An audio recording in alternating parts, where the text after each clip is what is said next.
Salut et bienvenue dans cette nouvelle rubrique de l'actualité gourmande pour les nuls. Donc je te rappelle les règles de base, tu aimes, tu likes, tu partages, tu t'abonnes à la chaîne, surtout pour ne rien rater de mes petits biscuits gourmands. Alors aujourd'hui j'ai envie de parler franchement avec toi des chefs. Tu fais peut-être partie des foodies. Donc les foodies, ce sont ces gens qui sont fans évidemment de cuisine, de gastronomie, fans des chefs, mais fans jusqu'au point de vouloir savoir tous les secrets des chefs et peut-être même de s'immiscer un petit peu dans leur vie privée. Les émissions télévisées ont un peu induit cette tendance parce que tu as l'impression que tu es capable aujourd'hui, rien qu'en regardant une émission de télé, de pouvoir parler sur un pied d'égalité avec un chef de sa cuisine, ce qui n'est vraiment absolument pas le cas. Mais c'est vrai que quand tu vois Top Chef et que tu vois Etchebest qui ne dit rien mais que tu entends sa voix d'une façon virtuelle, tu te dis « Ah mais oui, je comprends, etc. » Donc toi, quand tu vas au restaurant et que tu as vécu un moment absolument merveilleux, tu as envie de voir le chef pour lui poser des questions, pour lui demander, lui parler de sa cuisine, des produits qu'il a utilisés, comment il va aller les chercher, comment il va les travailler. En fait, tu voudrais qu'il te résume toute sa vie en quelques secondes et toute son expérience. Et ils ont souvent, les bonhommes, entre 20, 30, 40 ans d'expérience, ils se sont fait leur propre bibliothèque et tu voudrais qu'ils te racontent tout ça et presque taper sur l'épaule. Donc toi, tu vas peut-être être déçu parce que tu ne verras pas le chef. Le chef reste dans ses cuisines, voilà, il n'est pas disponible, mais il ne faut pas lui en vouloir pour autant. Parce que je pense qu'il y a plusieurs raisons pour ça. D'abord, le chef, il fait son service, il a travaillé, il s'est peut-être sali, il est en sueur, il n'est peut-être pas forcément présentable, il ne se sent pas présentable, il n'a pas forcément une veste de rechange, et donc il ne va pas sortir de ses cuisines.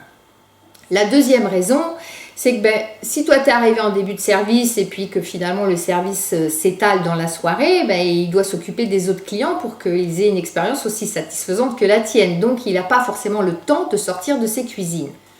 La troisième raison, c'est qu'il y a beaucoup de chefs qui sont extrêmement timides. Voilà, qui ne vont pas forcément trouver les mots pour parler de leur cuisine. Ils ont choisi la cuisine, ils s'expriment dans cet art-là, puisque c'est un art culinaire, je vous le rappelle. Et voilà, leur mode d'expression, c'est la cuisine. Donc, il ne faut pas forcément leur demander de venir parler de... C'est comme si tu demandes à un artiste peintre de parler de son tableau. C'est pas forcément évident. Le tableau, il est là, tu l'as savouré, c'était une œuvre éphémère, ce qui en fait encore plus de beauté. Et ça doit se respecter. Et la quatrième et dernière raison, c'est peut-être que c'est un gros bourru qui n'a absolument pas du tout envie de parler, qu'il est fatigué, qu'il veut juste rentrer chez lui. Il finit de superviser le nettoyage parce que de toute façon, pour que ton expérience soit parfaite, que tu ne sois pas malade, il a fallu tout nettoyer derrière avant le prochain service. Et voilà, tout ça fait que le chef, il n'est pas non plus forcément disponible. Et moi, je crois que il faut les remercier. Il faut remercier les chefs aujourd'hui pour ce travail qu'ils font, pour cette disponibilité qu'ils ont au moment de leur travail dans leur assiette. Et ce qui est important, c'est qu'ils soient présents surtout auprès de leurs équipes, parce que c'est parce qu'ils sauront bien manager leurs équipes et qu'ils les accompagneront dans le travail en étant au fourneau que ton expérience sera vraiment exceptionnelle. Donc foodie, ok, mais il ne faut pas trop leur en demander. Et je pense que ça, si tu peux le comprendre complètement, j'espère que tu vas mettre tes commentaires en dessous. Partage cette vidéo, recueille des informations autour de toi, des avis. Voilà, tout ça, ça m'intéresse. Et puis, je vous dis à très bientôt pour une nouvelle rubrique de l'actualité gourmande pour les nuls. Là, c'était un petit peu plus à bâton rompu, mais je pense que ça valait le coup de souligner le sujet. Je te dis à très bientôt. Bye bye.